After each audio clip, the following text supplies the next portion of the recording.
fiscalização do cumprimento do livramento condicional e do SUSI. Por quê? Eu digo que ele é que faz isso.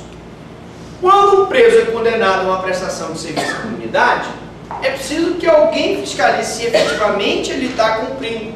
Daí a lei exige que a entidade onde o preso cumpre a pena informe mensalmente sobre as atividades do preso.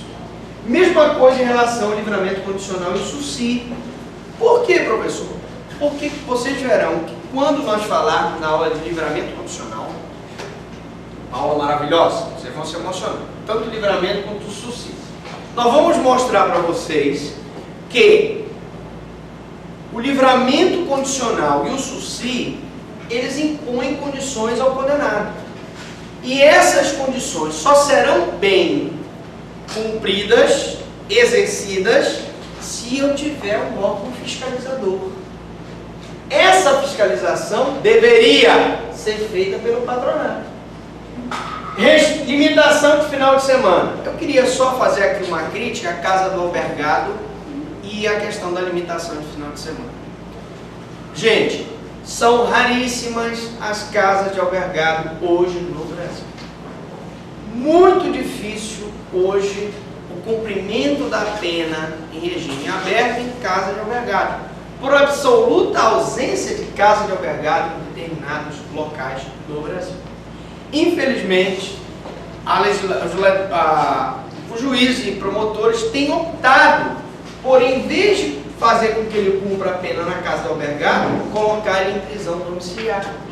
E essa limitação de final de semana, que seria o réu comparecer nos finais de semana, sábado e domingo, para assistir palestras, como uma forma dele se conscientizar para não voltar a praticar o crime, também é inviável. Pelo seguinte, porque primeiro eu teria que ter a casa de albergado para que eu tivesse essa palestra, para que essas pessoas em regime aberto cumprissem a pena e cumprissem a pena de limitação nessas casas de albergado.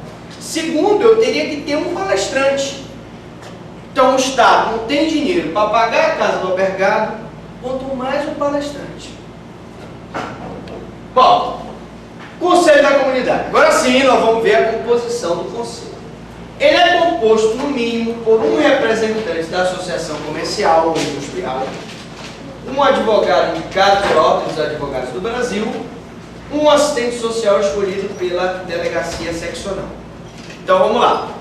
Um representante dos comerciantes ou dos industriários, um advogado eleito, escolhido pela Ordem dos Advogados do Brasil e um assistente social. Professor, se não tiver essa composição, se não for possível essa composição, na falta de representação prevista nesse artigo, ficará a critério do juiz da execução a escolha dos integrantes do Conselho. É o juiz da execução que, na ausência desse advogado, na ausência do representante dos comerciantes, dos industriários, ou mesmo na ausência de um assistente social, ele vai, juntamente com a comunidade, verificar quais são os integrantes do Conselho. No rol das tarefas do Conselho da Comunidade, nós temos visitar pelo menos mensalmente os estabelecimentos penais existentes na comarca, e eles também vejam que essa incumbência de visitar mensalmente os estabelecimentos penais, ela tanto é do juiz da execução, do Ministério Público, do Conselho da Comunidade, do patronato, dos departamentos penitenciários, até do Conselho Nacional. Todos eles têm essa incumbência. Por quê? Somente com a fiscalização mensal do estabelecimento penitenciário é que tu vai saber se a execução penal está sendo cumprida. Se o preso está cumprindo a pena dele, se o preso não está sendo torturado, não está sendo abusado, não está sendo humilhado, se o preso não está envolvido com movimentos de fuga, se não está havendo corrupção dentro do presídio. Agora, se tu tens autoridades que estão incumbidas de fazer essa fiscalização, e não comparecem para fazer essa fiscalização, nós vamos ver o que está acontecendo aí no Brasil, tá certo? Bom, alguns alunos me perguntam, professor, quais são as questões prováveis da prova sobre órgãos de execução? Meus amigos, nós vamos pedir para que vocês citem na prova, por exemplo, as incumbências de cada órgão. E isso vai estar lá na lei. Nós vamos colocar questões relacionadas com a competência do juiz da execução. Podemos colocar uma questão relacionada com o Ministério Público. Todas essas são questões que poderão cair nos órgãos de execução. Tá? Bom, então, vamos só rapidamente fazer aqui um apanhado geral. Nós podemos perguntar sobre as atribuições do Conselho Nacional de Política Criminal. Podemos perguntar sobre as atribuições do Conselho da Comunidade, do Patronato, do Departamento Penitenciário. Quando nós falarmos sobre juiz da execução penal, com certeza nós vamos ter algumas questões práticas. Por exemplo, vamos recapitular aqui algumas questões práticas. O preso foi condenado pelo juiz de Conceição. Lá em Conceição não tem penitenciário, ele foi cumprir a pena em redenção. Qual é o juiz competente para se manifestar sobre os incidentes de execução, segundo a corrente do Renato Marcão?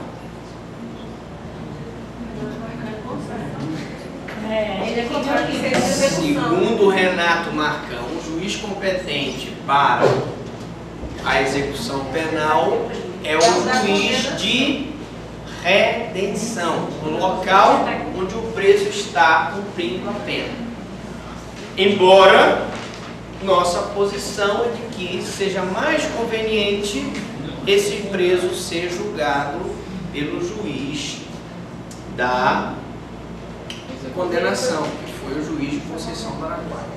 Outra questão interessante é aquela questão de que vocês têm que estar atento para a questão da competência. Se o processo ainda está nas mãos do juiz de conhecimento, não transitou em julgado, na hora em que ele vai proferir a sentença, ele é que vai aplicar a pena privativa de liberdade ou substituí-la pela pena restritiva de direito ou substituí-la por uma multa. Não só isso, é ele que vai verificar a hipótese de aplicação de medida de segurança, de aplicação de subsídio, certo? Uma vez transitada essa sentença penal condenatória, transitou. O que acontece? Que eu disse na aula passada, ele já prestou sua tutela jurisdicional, transitou em julgado. A partir daquele momento, passa para as mãos do juiz da execução penal as atribuições para se manifestar sobre todos esses incidentes da execução, todas essas questões relacionadas com a execução. Então, se eu tiver, por exemplo, um livramento condicional pleiteado na execução, quem vai se manifestar é o juiz da execução penal. Se eu tiver uma desinternação, porque o condenado recobrou a sua consciência, é o juiz da execução penal. Agora, enquanto não transitou em julgado a sentença penal condenatória, o juiz está ainda, o processo ainda está na atribuição do juiz da condenação, todos os incidentes desse processo serão decididos pelo juiz da condenação. Professor, existe a hipótese do juiz da condenação, mesmo depois de transitar em julgado, se manifestar sobre o incidente da execução? Sim, quando o juiz da condenação for o mesmo juiz da execução. Beleza? Beleza. Então eu pergunto para vocês, alguma dúvida, alguma pergunta?